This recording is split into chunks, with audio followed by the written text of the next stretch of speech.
अस्सलाम वालेकुम नाज़रीन, आप देख रहे हैं program the review Kamran Yusuf और शहबाज राना के साथ। द रिव्यू में हम पाकिस्तान की मईशत, खारजा अमूर और नेशनल सिक्योरिटी से जुड़े मामलों पर बात करते हैं। क्या बड़ी ईद से पहले बड़ी खुशखबरी आ सकती है? जी हाँ, इसका कॉन्टेक्स्ट ये है कि ईरान और अमरीका के दरमियान पाकिस्तान के तवस्सुत से और अब कुछ और ममालिक भी उसमें शामिल हैं, जो एक कोशिश की जा रही है कि इनके दरमियान जो जारी जंग है, इस वक्त आर्जी जंग बंदी तो है, एक तो इसे मुस्तकिल जंग बंदी में कन्वर्ट किया जाए और दूसरा इन दोनों मुल्कों के दरमियान जो इश्यूज चल रहे हैं उनको डिप्लोमेटिक तरीके से हल किया जाए। आज का दिन बड़ा इंपॉर्टेंट है क्योंकि पिछले कुछ दिनों से हम ये खबरें सुन रहे थे कि पाकिस्तान के army chief of defence forces field marshal Tehran का दौरा कर सकते हैं। कल भी ये तवक्को की जा रही थी कि वो तेहरान जा सकते हैं, लेकिन फिर कल का जो दौरा है वो बज़ाहिर पोस्टपोन हुआ, लेकिन अब ये तस्दीक पाकिस्तान के हुकाम भी कर रहे हैं कि फील्ड मार्शल जो हैं वो तेहरान रवाना हो गए हैं। और ऑलरेडी आप जानते हैं कि पाकिस्तान के वज़ीर दाखिला मोहसिन नकवी तीसरा दिन है वो तेहरान में मौजूद हैं और एक हफ्ते के दौरान उनका ये दूसरा विजिट है। और आज भी उनकी ईरान के जो वज़ीर खारजा हैं अब्बास अरागची, उनके साथ मुलाकात हुई और ये उनकी पिछले 48 घंटों में उनके साथ दूसरी मुलाकात है। इसके अलावा वो ईरान के सदर से भी मिले और मोर इम्पॉर्टेंटली जो इरानियन रेवोल्यूशनरी गार्ड कोर या पासदाराने इनकलाब के जो सीनियर कमांडर हैं अहमद वहीदी, उनके साथ भी उनकी मुलाकात हुई। अब शहबाज, जो ये इंपॉर्टेंट डेवलपमेंट है क्योंकि कहा यह जा रहा था कि पाकिस्तान के जो आर्मी चीफ हैं जो इस सारे प्रोसेस में इन्वॉल्व रहे हैं वो स्टैंड बाय पे थे और वो उनका जो विजिट है उस बात से उसका लिंक था कि अगर जो वज़ीर दाखिला मोहसिन नकवी की मुलाकातें तेहरान में मस्बत साबित होती हैं, यानी कि उसमें कोई टेंजिबल आउटकम का कोई इम्कान होता है, तो उसी सूरत में पाकिस्तान के आर्मी चीफ जो है वो ट्रैवल करेंगे। द फैक्ट कि नाउ ही इज ट्रैवलिंग, तो इसका ये मतलब है कि जो मोहसिन नकवी की जो मुलाकातें वहां पर हुई हैं इसका उसमें कुछ फॉरवर्ड मूवमेंट हुई है जिसकी वजह से अब वो वहां पर पहुंचे। And more importantly before you talk, जो कतर का एक जो डेलीगेशन है वो भी तेहरान पहुंच रहा है। तो it is not just Pakistan, बल्कि जो कतर पहले भी मीडिएशन करवाता है लेकिन वो भी इसमें शामिल है। तो इट अपेयर्स कि ये जो सारा डिप्लोमेटिक प्रोसेस है एक बड़े क्रिटिकल और डिसाइसिव फेज में दाखिल हो गया है। कामरान, इस दफ़ा पाकिस्तान ज़्यादा केयरफुल था। पिछली दफ़ा जब आर्मी चीफ गए थे गलबन 3 दिन वहाँ पे रहे थे और तमाम उनकी जो सीनियर उनकी लीडरशिप उनके साथ उनकी मुलाकात हुई थी। उसके बाद एक हाई होप क्रिएट हो गई थी। इस्लामाबाद भी लॉकडाउन मोड में चला गया था and there was high possibility कि टॉक्स का जो सेकंड और फाइनल राउंड है वो शुरू हो जाएगा। लेकिन फिर ईरान की तरफ से जो मुतालबा आया कि उन्होंने मुज़ाकरात में मतलब फिजिकली उन्होंने अपीयर होने से इनकार कर दिया जब तक उनकी तरफ से कुछ डिमांड्स रखेंगे तो वो पूरी। तो अब ये जो इस दफ़ा वाली फेज़ है, आई होप कि पाकिस्तान ज़्यादा केयरफुल है और इस दफ़ा पाकिस्तान आर्मी चीफ का जाना it's not a small development, it's a major development. और फिर जिस तरह हमारे कतर का डेलीगेशन भी पहुंच गया है, तो इस दफ़ा क्या डिफरेंट हो सकता है पिछले वाले राउंड से? जब आर्मी चीफ गए थे बहुत सारी चीज़ें तय हो गई थी, लेकिन एट द 11th आवर चीज़ें जो है वो चेंज हो गई थी। देखिए, इस दफ़ा मुख्तलिफ ये है कि जो इस वक्त बात हो रही है, ज़ाहिर है कि हम अभी बहुत ज़्यादा तो नहीं कह सकते, लेकिन जो पाकिस्तान के तवस्सुत से बहुत से जो प्रपोजल्स एक्सचेंज हुए थे, तो पहले तो ये कोशिश हो रही थी कि एक हतमी मुआहदे की तरफ बढ़ा जाए।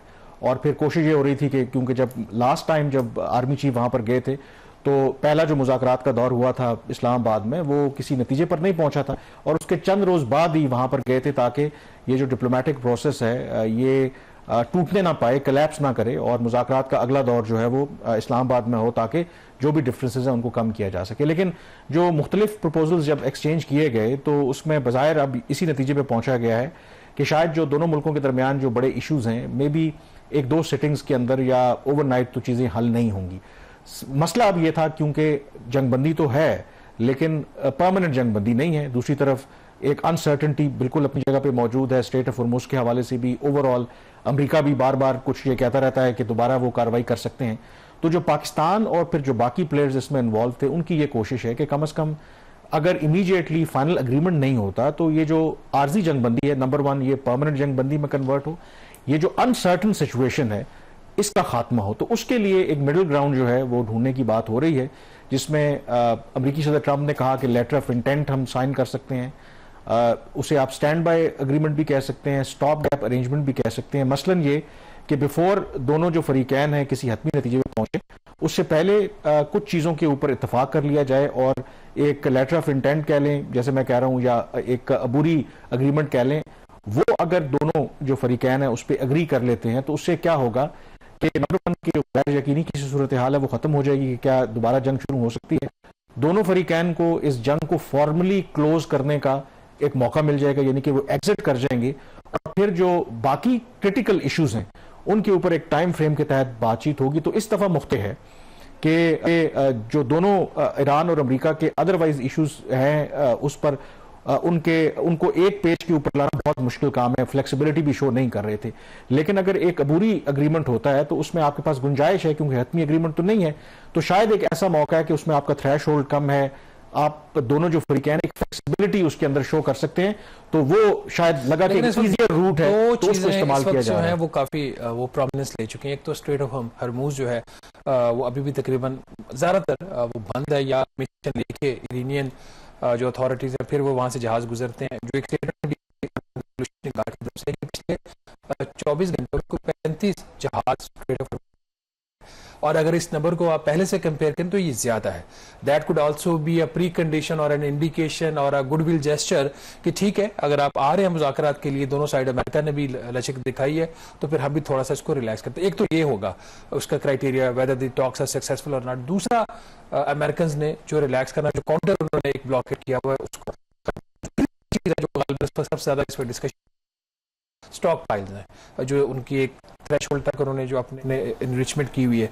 तो ये जो तीन बड़ी चीजें हैं जिसके ऊपर अब अमेरिकन की भी स्टेटमेंट्स आ रही हैं, क्या कुछ ऐसे फाइनल इंडिकेशंस आ रही हैं कि हाँ अब ये जो तीन चीजें हैं उसके ऊपर इंटरिम एग्रीमेंट हो जाएगा और बाकी जो इश्यूज इकोनॉमिक सैंक्शंस हैं, कॉम्पनसेशन है, ईरान का जो तेल है उसको इंटरनेशनल मार्केट में विदाउट उसको सैंक्शंस के उसको बेचने की इजाजत देना, तो ये चीजें बाद में तय होती रहे। आई थिंक जो सबसे अहम मेरे ख्याल में इशू है जो न्यूक्लियर वाला इंटरिम एग्रीमेंट में मे बी जो इंटेंशन ज़रूर शो करे ईरान के इसको हम हल करना चाहते हैं, बट आई थिंक जो स्ट्रेट ऑफ हॉर्मुज़ वाला मामला है ये क्रिटिकल है। मुझे लगता है कि जो अमरीकी वज़ीर ख़ारजा हैं उन्होंने आज जो स्टेटमेंट दिया जिसमें उन्होंने कहा है कि इसको दोबारा खोल दिया जाएगा। आपने जिक्र भी किया कि पिछले 24 घंटों के दौरान नंबर ऑफ़ जो शिप्स हैं वो वहाँ से गुजरे हैं, लेकिन इसमें जो इम्पोर्टेंट बात है कि क्या स्ट्रेट ऑफ हॉर्मुज़ की जो हैसियत है वो जंग से पहले वाली बहाल होगी, ये सबसे अहम सवाल है। और जो मेरे पास मालूमात हैं, अमेरिका को आप निकाल भी दें, जितने गल्फ के कंट्रीज़ हैं पाकिस्तान समेत, चीन भी उसमें शामिल है, वो किसी नए ऐसे प्रोटोकॉल के हक में नहीं है कि जिसमें ईरान अपनी जो अथॉरिटी जो भी है एक्सरसाइज करते हुए कोई फी ले, कोई टोल ले, इस तरह से नहीं है। तो ये पॉसिबल है कि ईरान शायद इस बात पे इंसिस्ट करे कि कोई नया वो निज़ाम ज़रूर लाना चाहते हैं, लेकिन टिल द टाइम जब फाइनल एग्रीमेंट जब तक नहीं होता तो उसको हम पुरानी हैसियत में बहाल कर रहे हैं। अब इसमें क्यों ये ज़रूरी है, देखें ये जो अगर ये अबूरी मुआहदा होता है तो ये आप समझ लें कि ये ईरान की टर्म्स के ऊपर ज़्यादा होगा, क्योंकि अमेरिका इससे पहले ये चाह रहा था, अमेरिकी सदर ट्रंप की भी ख्वाहिश थी कि एक ही एग्रीमेंट हो comprehensive, once and for all, जिसमें तमाम इशूज़ हों और तब हम जंगबंदी की तरफ जाएं। लेकिन ईरान का ये मौक़िफ़ था कि नहीं, हम स्टेप बाय स्टेप चलेंगे। सबसे पहले हमें जो इस आर्जी जंगबंदी को परमानेंट जंगबंदी में कन्वर्ट करना है, फिर हम न्यूक्लियर और बाकी इश्यूज के ऊपर बात करेंगे। अगर अमेरिका इस बात पर अग्री हो गया है कि स्टेप बाय स्टेप चलते हैं, एक इंटरम एग्रीमेंट करते हैं, तो अमेरिका डेफिनेटली इन रिटर्न, मसलन अगर अमेरिका ने ये कंसेशन दे दी है कि ओके हम इमीडिएटली फाइनल एग्रीमेंट की तरफ नहीं जाते, न्यूक्लियर पे बाद में बात करेंगे, तो इन रिटर्न कम से कम एक इशू के ऊपर तो वो जरूर कंसेशन चाहेंगे और वो है स्ट्रेट ऑफ हॉर्मुज़।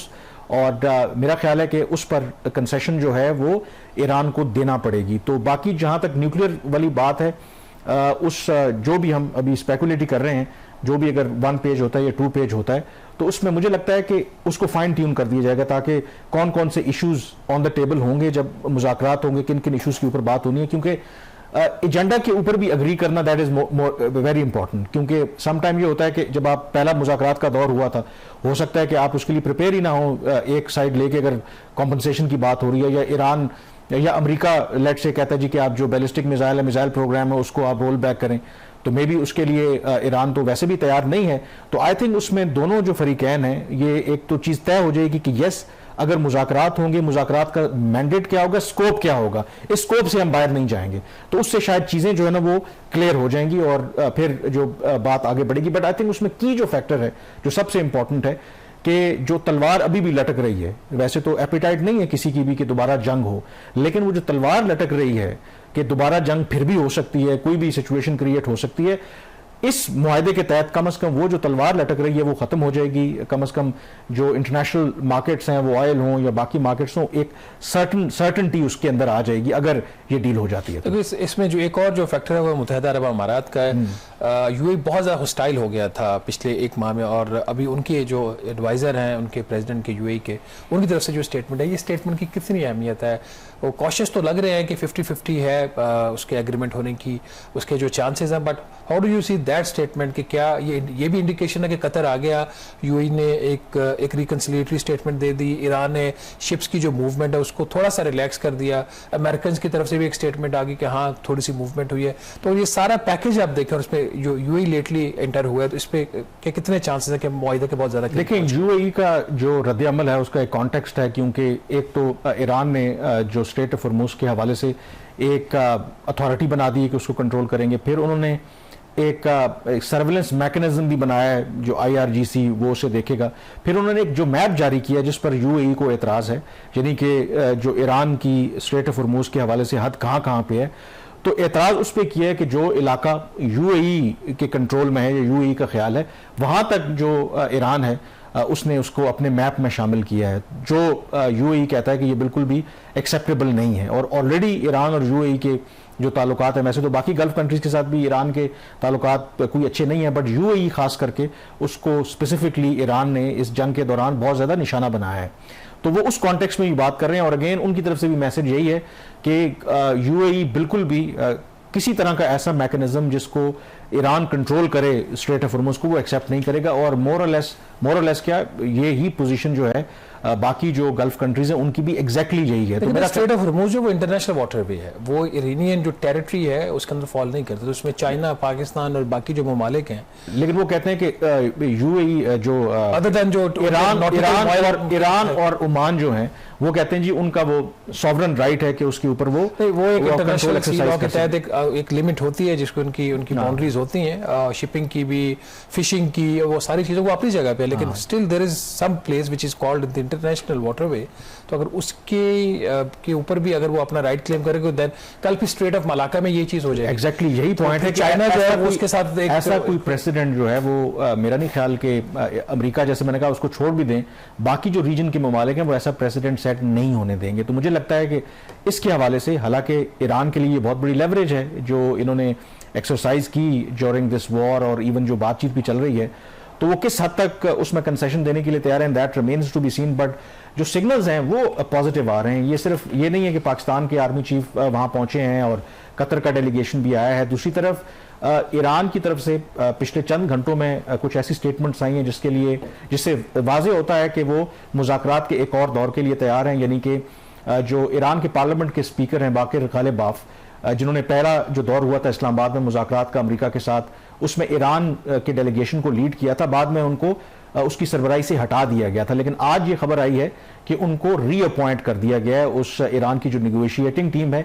और इसी तरीके से जो ईरान की फॉरेन मिनिस्ट्री है उसके जो तर्जुमान हैं, अब वो ईरान की जो निगोशिएटिंग टीम है उनके तर्जुमान भी होंगे। तो एक नाम भी उस निगोशिएटिंग टीम का उन्होंने रखा है।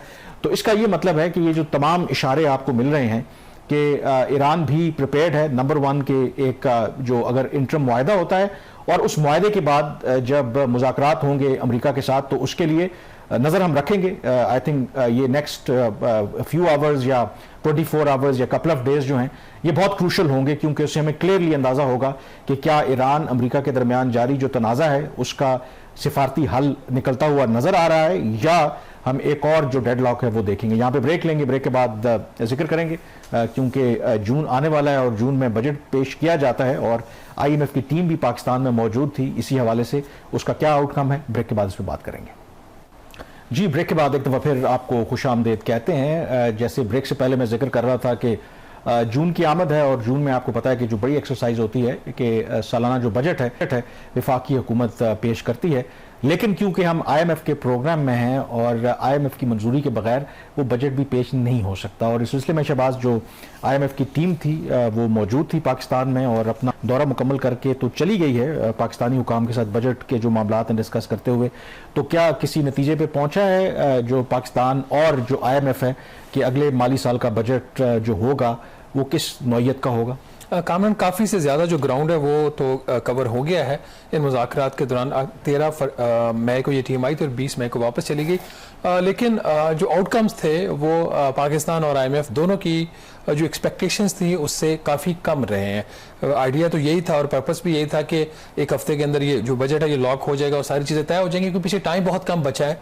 और यही वजह है कि चूँकि चीज़ें इनके साथ क्लोज नहीं हो रही थी, हुकूमत ने इस हफ्ते जो एक बहुत ही अहम मीटिंग होती है एनुअल प्लान कोऑर्डिनेशन कमेटी की, जिसमें अगले माली साल के बजट की मंजूरी, अगले माली साल के जो होते हैं उसके मैक्रो इकनॉमिक जो अहदाफ हैं इकॉनमी के, उनमें investment, saving, GDP growth, imports, आपकी एक्सपोर्ट, ये सारे टारगेट्स तय होने। वो मीटिंग 20 मई को होना थी, उसको पोस्टपोन करके अब 1 जून को लेके गए हैं। तो हुकूमत की तो ख्वाहिश थी कि ये मामला तय पा जाए, लेकिन तय नहीं पाए। बजट अगले साल का कैसा होगा ये चीज़ वाज़ेह हो गई है। अच्छा। अगला बजट बहुत सख्त होगा। सख्त इसलिए होगा कि जो एक ब्रॉडर एक फिस्कल फ्रेमवर्क जो तय हुआ IMF के साथ वो काफ़ी टाइट है और कोई 2800 अरब रुपए से ज़्यादा का हुकूमत ने बजट का सरप्लस दिखाना है। और जो बजट प्राइमरी सरप्लस होता है वो कर्ज़ों के ऊपर जो सूद की अदायगी, उसकी अदायगियों के बाद जो रकम हम हुकूमत के पास बचनी चाहिए वफाकी हुकूमत के, और वो कोई 2800 अरब रुपया होनी चाहिए साल के आखिर में। और ये काफ़ी टाइट एक बात है। टाइट इसलिए भी है कि जो सारा जोर है वो दोबारा फिर टैक्सेस के ऊपर आ रहा है। अखराजात में कमी करने की ना कोई IMF की कोई लगती है कोई ख्वाहिश और ना ही कोई हुकूमत की जो ख्वाहिश है। और जो इनकी टॉक्स इनकन्क्लूसिव भी रही, उसकी वजह भी यही है कि फोकस ये था कि जो टैक्स महसूलात हैं उसका जो अहदाफ है वो कैसे हासिल किए जाए। और हुकूमत ने जो रेवेन्यू मेयर्स प्रपोज किए थे जो ज़राए में बता रहे हैं, उसके ऊपर IMF के जो क्या ख्याल था कि जितनी हुकूमत उस पर जो एस्टिमेट्स हैं कि जितना टैक्स उससे इकट्ठा होगा वो IMF के ख्याल में उससे कम था।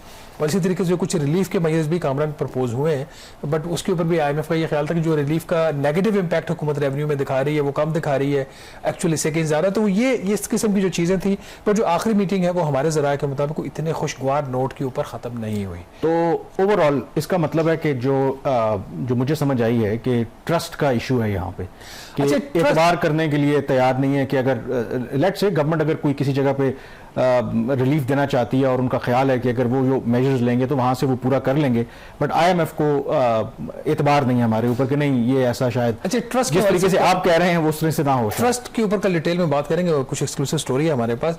हेडक्वार्टर में तो ट्रस्ट नजर आ रहा है इस दफा, क्योंकि जो गवर्नमेंट मैनेज कर रही है अपने क्वार्टर जो बायएनुअल रिव्यूज है वो कंप्लीट कर रही है, ऑल्दो उसमें प्रोग्रेस उस लिहाज से नहीं है जितनी इनकी प्रोग्राम के टारगेट्स थे, बट स्टिल प्रोग्रेस हो रही है। जो IMF की टीम है ना, उसके लगता है कुछ सीरियस ट्रस्ट के इश्यूज हैं वजारत खजाना के साथ, पावर डिवीजन के साथ, रेवेन्यू डिवीजन के साथ, FBR के साथ। तो वो रिफ्लेक्ट हो रहे थे, जो ज़राए बता रहे हैं, जो मुलाकातें हो रही थी, काफ़ी टेंस डिस्कशन भी हुई हैं।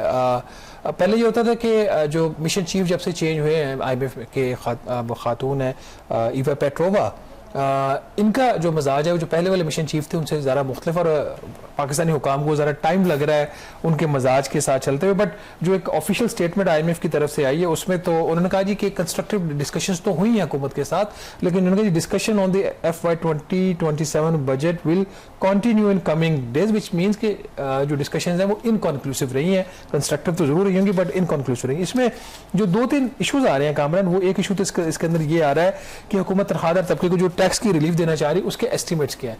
हुकूमत का ख्याल है कि कुछ 125 अरब रुपए के करीब जो है उसको सैलरी क्लास को टैक्स की रिलीफ बन जाएगी।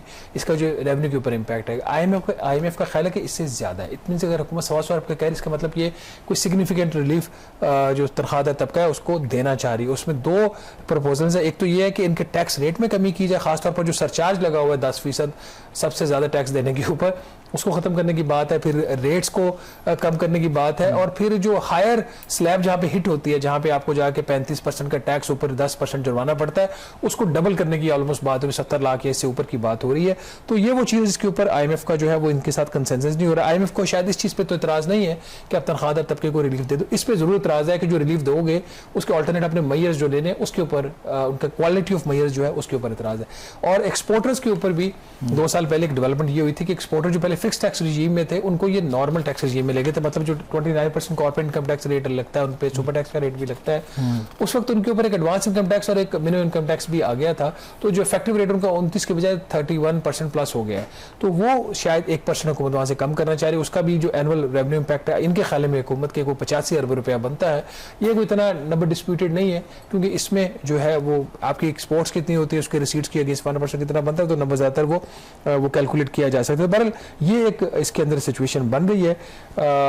बाकी जो कुछ चीज़ें ऐसी हैं इस्लाहात के हवाले से, वो अभी उसमें भी कोई प्रोग्रेस नहीं है। कुछ चीज़ों के ऊपर पे प्रोग्रेस है, कुछ लॉज हैं जो अमेंड करने IMF के कहने के ऊपर। एक दो और जो डेवलपमेंट्स हैं, जो एक दो ऑटो पॉलिसी है, शुगर पॉलिसी है, नेशनल इलेक्ट्रिक व्हीकल पॉलिसी है, ये अभी चीज़ें भी इसके ऊपर जो कंप्लीट कंसेंसस है वो भी उस तरीके से शायद नहीं हुआ। तो डिस्कशन जो है वो फिर जारी रहेंगी अगर वो क्योंकि डेलीगेशन तो वापस चला गया है। डेलीगेशन वापस चला गया, 5 जून को एक्सपेक्टेड है बजट आ जाएगा। जरूरी नहीं कि 5 जून से पहले इत्तेफाक हो भी सकता है, नहीं भी हो सकता। लेकिन अगर 5 जून से पहले इत्तेफाक नहीं होता तो हुकूमत के पास टाइम होगा जब तक वो पार्लियामेंट से बजट पास नहीं करवा लेती। तो चूंकि ज्यादातर चीजें लॉक हो चुकी हैं, बजट के नंबर्स लॉक हो चुके हैं, जो रेवेन्यू मेजर्स हैं उसके ऊपर है। इसमें नाज़िर जैसे हम बात कर रहे थे अभी कि ज्यादातर फोकस अखराजात की कटौती पे नहीं है, ज्यादा फोकस जो है वो महसूलात के बढ़ाने के ऊपर है। अगर 430 अरब रुपए के तो नेट एडिशनल मेजर्स लेने हैं FBI ने, जिसमें पॉलिसी के भी कुछ 215 अरब है, इन्फोर्समेंट के 215 अरब है। इसके बाद जो हुकूमत जो रिलीफ देना चाह रही है, जिसमें सैलरी क्लास टॉप के ऊपर है, तो वो उसका इम्पैक्ट कितना होगा।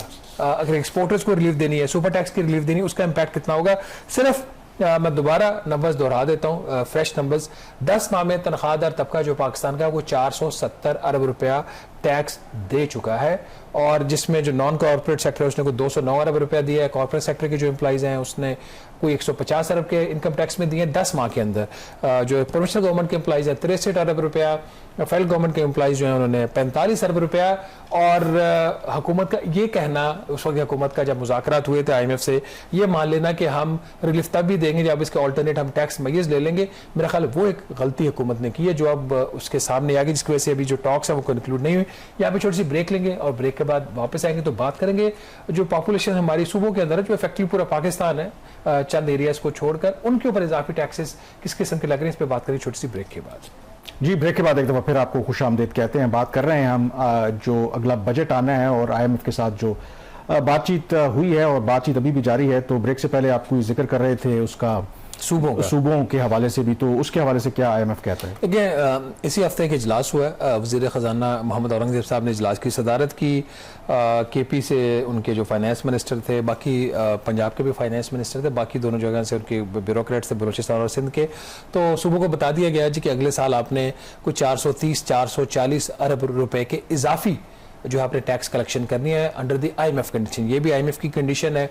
बुनियादी तौर पर इसमें सिंध के ज़ुमे को 200 अरब रुपए के इजाफी टैक्सेस लगाए गए हैं, पंजाब के ज़ुमे 175 अरब रुपए के इजाफी टैक्सेस हैं, खैबर पख्तूनख्वा की गवर्नमेंट जो है वो 45 अरब रुपए के इजाफी टैक्स मेजर्स लेगी, और बलूचिस्तान कोई 18 या 20 अरब रुपए के करीब है। तो कोई 440 अरब रुपए के करीब ये अमाउंट बनती है। इसमें जो एरियाज़ हैं जिनके ऊपर ये इजाफी टैक्स कलेक्शन हो रही है, 3 एरियाज़ आइडेंटिफाई किए गए हैं जो वज़ीर ख़जाना की तरफ से उनको कम्युनिकेट हुआ IMF के कहने के ऊपर, जिसमें प्रॉपर्टी के ऊपर उनका जो स्टैम्प ड्यूटीज़ की कलेक्शन है उसको बेहतर करें, वहाँ से टैक्स इजाफी लें। उसके अलावा जो सेल्स टैक्स खिदमात के शोबे के ऊपर है वो सूबाई मामला है, तो उसके जो सेल्स टैक्स का उसकी जो लिस्ट है, जिन जिन चीज़ों के ऊपर सेल्स टैक्स लगा हुआ है और जिन जिन शहरों के ऊपर भी इफेक्टिवली ये गवर्नमेंट्स ले रही हैं और कुछ शहरों पे अभी भी इतना इफेक्टिवली इन्फोर्स नहीं हो रहा, उनको एक्सपेंड करें। और तीसरा एग्रीकल्चर इनकम टैक्स, जिसके ऊपर जो है वो काफ़ी ज़्यादा फोकस अब IMF का आ गया है। तो 3 एरियाज़ के इन्होंने आइडेंटिफाई किया, सूबों को कहा है कि आप यहाँ से 430-440 अरब रुपये इजाफी टैक्स इकदाम इन 3 एरियाज से करेंगे। इस साल का कामरान सूबों ने कोई जो IMF का डॉक्यूमेंट बता रहा है कोई 1200 अरब रुपये के करीब सूबों ने इकट्ठा करना है। तो अगर ये 400 पर डाल दें इसके ऊपर 450 अरब, तो 1650 अरब रुपए के करीब ये सूबों को अगले साल अपने जो टैक्सेस हैं उसको इकट्ठा करना है। बट जो IMF का डॉक्यूमेंट रिलीज हुआ है उसके अंदर जो टैक्स कॉन्ट्रीब्यूशन है फ्रॉम द प्रोविंसेस वो कोई 1950 अरब रुपए के करीब दिखाई हुई है। इसके अंदर एक और खबर भी है यहाँ पे। खबर ये है, आपको पता है कि जो नेशनल फाइनेंस कमीशन है वो अब उसकी 2015 में 7वां जो अवार्ड था वो एक्सपायर हो गया था, तो सदर पाकिस्तान 2015 के बाद हर साल उसकी 1 साल के लिए तोसी कर देते हैं। तो 2015 से लेकर आज तक वो जो 7वां अवार्ड है वो एक्सटेंड होता आ रहा है। इस दफ़ा भी वो 30 जून को ख़त्म हो रहा है और फर्दर एक्सटेंशन उसकी फिर अब करनी पड़ेगी।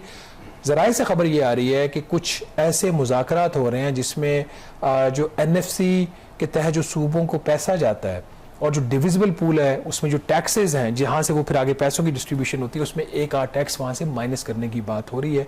कुछ इस किस्म की डिस्कशंस हो रही हैं। अब इसमें पाकिस्तान पीपल्स पार्टी से भी रब्ता हुआ है हुकूमत का और ये सारी चीज़ें चल रही हैं। अब हतमी तौर पर क्या होता है वो तो नहीं कहा जा सकता है, लेकिन इस दफ़ा बजट में टैक्सेस के अलावा जो एक और जो चीज़ देखने वाली जिसको क्लोजली मॉनिटर करना चाहिए वो जो नेशनल फाइनेंस कमीशन के ऊपर अगर कोई डेवलपमेंट होती है without having a new finance commission award और अमेंडिंग द अवार्ड, क्या वो सदर पाकिस्तान करेंगे, क्या पीपल्स पार्टी मानेगी, ये वो चंद सवालात हैं जिसका जवाब 28वीं आईनी तरमीम के हवाले से भी इसीलिए बाज़गश्त हो रही है और हुकूमत तो खैर वो डिनाई करती है, उसमें भी शायद अगर जो सबसे बड़ी वजह यही है विफाक और सूबों के दरमियान जो रिसोर्सेज की तकसीम है, वसाइल की तकसीम है, ये एक बड़ा इशू है। उसको वो करना चाहते हैं। अगर 28वीं तरमीम के बगैर उसको निकाल लिया जाए हल, अगर मतलब उसमें और भी बहुत सारी चीज़ें 28वीं तरमीम में जब भी यू थिंक ये पॉसिबल है? हुकूमत का ख्याल है हुकूमत का, हालांकि ये तो कॉन्स्टिट्यूशन में लिखा हुआ है ना कि अगर प्रोविंसेस का जो शेयर है वो अगर उसमें एक खास जो उससे कम नहीं कर सकते आप, वो है 57.5%। अब वो जो 57.5% से कम नहीं हो सकता, तो 57.5% जो है या वो 100% में से 57 इनको आता है ना 57.5, वो जिस चीज़ का 100% बनना है, तो फॉर एग्जाम्पल वो 8 चीज़ों से बनता है 100%, 8 टैक्सेस, तो हम 8 को अगर 7 कर दें, ऑलरेडी ये जो पेट्रोलियम लेवी है ज़ाहिर है वो तो फेडरल डिविजिबल पूल का हिस्सा तो नहीं होती ना, तो आप एक तो वो तरीका है। तो अगेन डिपेंड्स के इसके हवाले से पीपल्स पार्टी का और बाकी जमातों का बड़ा एक स्ट्रॉन्ग व्यू है, खास करके पीपल्स पार्टी का, वो उसको किस तरीके से लेते हैं, that remains to be seen. मेरा ख्याल है कि कुछ गिव एंड टेक्स हो जाएगा, लग रहा है, आसार आ रहे हैं, हम खबर नहीं दे रहे, आसार आ रहे हैं इस वक्त। इसमें देखें, मैंने भी पेट्रोलियम लेवी का जानबूझ की जिक्र नहीं किया, कल इसके ऊपर डिटेल में बात करेंगे। आज जरा प्राइसेस भी आ रही हैं, तो क्या कोई लास्ट टाइम की तरह मतलब जिस तरह आपने कहा था कि कोई परेशानी वाली बात नहीं है, तो इस दफ़ा भी नहीं, परेशान होने की बात नहीं, परेशान होने की बात नहीं, और अल्लाह करे वो खैर डील हो जाए तो फिर तो वो चीज़ें शायद नहीं, उसमें अगर डील हो भी जाए नहीं, बट एटलीस्ट उससे एक जो मार्केट के अंदर अनसर्टेनिटी है वो तो खत्म हो जाएगी ना। मुश्किल थोड़ी आएगी, लेकिन इसका मतलब है कि वो टाइम लगेगा, एक रिवर्सल लग ये नेशनल फाइनेंस कमीशन को गौर से देखने की जरूरत है हमारे इसके ऊपर कि हो क्या रहा है।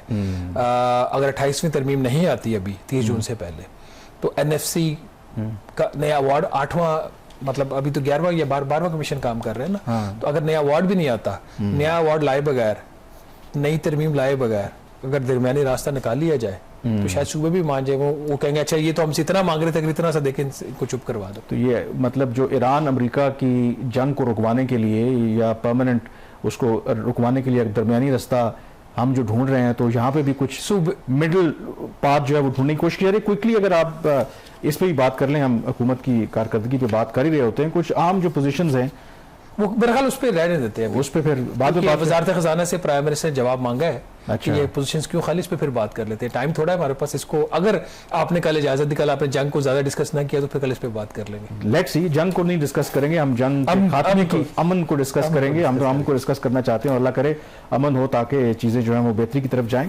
तो लेट्स सी, बहरहाल ये अब ये बजट का जो सीजन शुरू होने वाला है, तो एक्सटेंसिवली इसको हम डेफिनेटली कवर करेंगे और देखते हैं किस तरह का बजट फिर आता है। वैसे तो IMF के होते हुए बहुत ज़्यादा गुंजाइश हुकूमत के पास होती नहीं है कि वो मनूवर कर सके। एनीवेज, यहाँ पे ब्रेक लेंगे, ब्रेक के बाद हमारी एक और मौजू के ऊपर डिस्कशन जो है वो जारी रहेगी। जी, ब्रेक के बाद एक दफ़ा फिर आपको खुश आमदीद कहते हैं। इन दिनों प्रिंस रहीम आगा खान पंजुम पाकिस्तान के दौरे पर हैं, और अगर आप आगा खान ये फैमिली और जो फाउंडेशन की बात करें तो उनकी पाकिस्तान के लिए बहुत ज़्यादा खिदमात हैं, और इसके हवाले से एक बुक भी तहरीर की है पाकिस्तान के साबिक सफ़ीर हैं डॉक्टर जमील खान, और बुक का जो उन्वान है Aga Khan as an architect of hope. तो इस किताब के बारे में आज थोड़ी सी बात करते हैं। हमारे साथ इस वक्त डॉक्टर जमील खान साहब मौजूद हैं, पाकिस्तान के फॉर्मर डिप्लोमेट हैं। बहुत शुक्रिया डॉक्टर साहब ज्वाइन करने के लिए। सबसे पहले तो ये जो आपकी जो बुक का टाइटल है Aga Khan as an architect of hope, सबसे पहले तो ये जो इसका जो इंतखाब है इस बुक के टाइटल का, किस वजह से आपने ये किया, जरा थोड़ा रोशनी डालेंगे इस पे? जी हाँ, ये दरअसल आगा खान, दी आगा खान, आर्किटेक्ट ऑफ होप, ये किताब है।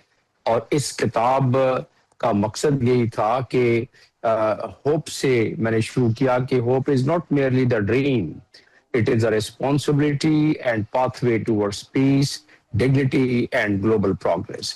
तो इसमें इन चंद अल्फाज में इस कायनात में जो बनी नौ इंसान रहता है उसको किस तरीके से रहना चाहिए, ये तमाम चीजें इन सारे अल्फाज को अगर देखा जाए तो ये फलसफा बयान करता है। और यही तकरीबन 220 सफ़ों की इस किताब में इसी के इर्द गिर्द सारी महवर है कि किस तरह एजुकेशन, किस तरह प्लूरलिज्म, किस तरह सस्टेनेबिलिटी, किस तरह सर्विस टू द ह्यूमैनिटी की जाती है। और इसका पूरे का अहाता किया गया है। और इसका पूरे का ब्लूप्रिंट जो है, मॉरल ऑफ कंप्लीट इसका जो है वो ये है कि डेवलपमेंटल मॉडल होना क्या चाहिए, और ग्लोबल कॉल कंपैशन के लिए किसी सोसाइटी में, और एथिकल लीडर्स को किस तरह कंपैशनेट होना चाहिए। तो आर्किटेक्ट ऑफ होप जो है ये इसी मकसद के लिए बयान की गई है, जिसमें कि मैंने हिज हाइनेस प्रिंस करीम आगा खान और उनकी दी आगा खान फैमिली की लेगेसी को बयान किया है कि किस तरह जब पाकिस्तान का कॉन्सेप्ट आया, उसके बाद कायद आज़म ने कोशिश और काविश शुरू की जब, तो उस वक्त आगा खान जो तीन थे उनका उसमें क्या रोल रहा कि उनको प्रेसिडेंसी भी मिली इस मामले में मुस्लिम लीग की, और उन्होंने क्या कंट्रीब्यूट किया, दामे दरहमे सुखने हर लिहाज से उन्होंने कंट्रीब्यूट किया। तो इसका मतलब ये है कि पाकिस्तान के जब मुस्लिम लीग कोशिश काविश और उस बीड़े को लेके चल रही थी, तो दिया खान थर्ड वो इसमें पेश शामिल थे। उससे हटकर अगर देखा जाए डॉक्टर तो जमील खान साहब, आपने जिक्र किया आगा खान नेटवर्क का, मुझे खुद भी इत्तेफाक हुआ था चित्राल में और नॉर्दर्न एरियाज में आगा खान रूरल डेवलपमेंट के काम को देखने का नेचुरली, और काफ़ी अच्छा वहाँ पे काम, और जिस तरीके से लोग वहाँ पे फैसिलिटेट कर रहे हैं माइक्रो हाइड्रो प्रोजेक्ट्स में, एजुकेशन में, हेल्थ में इन्वेस्ट कर रहे हैं, वो इनकी कंट्रीब्यूशन बिल्कुल नोटेबल है। एक जो आपने अपनी किताब के अंदर बात लिखी है कि leadership is not about privileges but responsibility, इसको आप थोड़ा सा जरा डिफाइन कीजिएगा, इसको एक्सप्लेन कीजिएगा, इस जुमले से आपकी क्या मुराद है खासतौर पर आगा खान फैमिली को लेकर? इसको बड़ी आसान अल्फाजों में बेलौस खिदमत कहा जा सकता है। देखिए, इस बेलौस खिदमत का नतीजा आप देख लें, आपने अभी जिक्र किया चित्राल का, और मैं खुद अपने इब्तदाई जिंदगी में, इब्तदाई कैरियर में मैंने फौज से आगाज किया था अपनी जिंदगी का, और जब मैं वहाँ उस इलाके में गिलगित बल्तिस्तान में था तो मैंने अपनी आंखों से उस वक्त देखा था कि वहाँ की उस वक्त क्या तालीम थी, क्या लोगों की उस वक्त सोशियो इकोनॉमिक कंडीशन थी। और अब मैं जाता हूँ, जब मैं पिछले बरस गया तो मैंने देखा कि 1960 में जब 3% सिर्फ थी उनकी तालीम का रेशो, अब 95% हो गया है। तो जो इंटरवेंशन बेलौस खिदमत जो आपने सवाल किया कि रिस्पॉन्सिबिलिटी है, ये प्रिविलेजेस की बात नहीं है, तो इस फैमिली ने एक रिस्पॉन्सिबिलिटी ह्यूमैनिटी की तरफ अपनी एक रिस्पॉन्सिबिलिटी का रुख मोड़ते हुए, ये डॉक्टर साहब हमारे पास टाइम कम है, जरा क्विकली एक चीज और एक्सप्लेन कर दीजिएगा कि आगा खान डेवलपमेंट नेटवर्क की आपने बात की कि उनके ह्यूमैनिटेरियन काम तो दुनिया भर में, लेकिन इंटरनेशनल रिकग्निशन नहीं है। इस बात से आपका क्या मतलब है? क्या अगर आप देखें तो अक्रॉस द कंट्री जहां जहां पे भी इनका काम है, वहां पे जो लोकल पॉपुलेशन है उसको एक्नॉलेज करती है, why there is no international recognition for their work? जी, उसमें मैंने थोड़ी सी नुक्ताचीन भी रहा मैं इस किताब में, और मैंने कहा कि ये खुद जो इनके इदारे हैं KDN के, उन्होंने इस मामले में अपनी प्रचार और अपनी पब्लिसिटी नहीं की। मैंने पूछा कुछ इनके काबरीन से कि ऐसा क्यों है। उन्होंने कहा कि जी हमारा शुरू से ये एक पॉलिसी रही है, एक वतीरा रहा है कि हम अपना खिदमत करते हैं लेकिन उसका प्रचार नहीं करते। तो मैंने कहा कि आज की दुनिया में आप इतनी खूबसूरत काम कर रहे हैं, 96,000 एम्प्लॉयमेंट आपने दी हुई है, लोगों की सोशो इकोनॉमिक आपने कंडीशंस बढ़ा दी है, आपने इनकी सस्टेनेबल जिंदगी बना दी है। आप बजाय उनको इमदाद करने की, आप उनको एम्पावरमेंट करते हैं एजुकेशन के जरिए। आपका सबसे ज्यादा फोकस बच्चों पर और माओं पर है। आप नस्लों को इतना आगे बढ़ा रही हैं। ये तो बाकी इदारे, यूएनओ में मैं रहा हूं 10 साल तक, मैंने खिदमात अंजाम दी हैं, मैंने बहुत सारे इदारों में ये नहीं देखा, और उनको नोबेल प्राइज मिल गया, आपको तो फिर मैंने कलामी हो रही है। suggestion यही वक्त दिया। हमारे पास कम है, बिल्कुल ये आप बात ठीक कह रहे हैं। दो तरह के मेरे ख्याल में होते हैं, कॉर्पोरेट कल्चर भी हमने देखा है, कुछ जो काम करते नहीं है उसका बहुत ज़्यादा प्रचार करते हैं, और एक ये मॉडल है दी आगा खान जो फैमिली है कि किस तरीके से वो इंसानियत की खिदमत कर रहे हैं, लेकिन उस तरीके से बहुत ज़्यादा वो प्रचार नहीं करते। But the main thing is कि जो उनकी एक्चुअल स्पिरिट क्या है कि वो लिफ्ट करना चाहते हैं, खास करके जो अंडर प्रिविलेज्ड लोग हैं, वो एजुकेशन हो, सेहत हो या बाकी ज़िंदगी के शोबे हों, वहाँ पर एज अ रिस्पॉन्सिबल जो एक लीडरशिप जो होती है उसका वो रोल प्ले कर रहे हैं। प्रोग्राम द रिव्यू से इतना ही। कामरान यूसुफ और शहबाज राना को इजाज़त दीजिए। अल्लाह हाफिज़।